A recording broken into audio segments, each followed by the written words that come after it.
ਵੇਖ ਲਓ ਮਾਰ ਜੀ, ਆ ਜੁम्मा ਹੈ, ਜੁम्मे ਦੀ ਛੁੱਟੀ ਕਾਈ ਨਹੀਂ।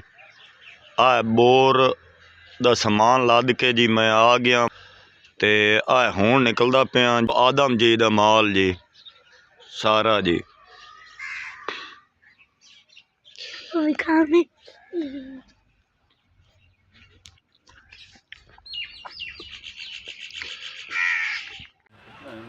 ਬੰਦੇ ਗੱਲ ਕਰਨ ਲੱਗੇ ਜ਼ਿੰਦਗੀ ਦਾ ਚਾਚਾ ਪਤਾ ਕੋਈ ਨਹੀਂ। ਸਹੀ ਬਾਤ ਹੈ। ਤੂੰ ਅਸਾ ਉਸੇ ਕਿ ਨਾ ਉਸੇ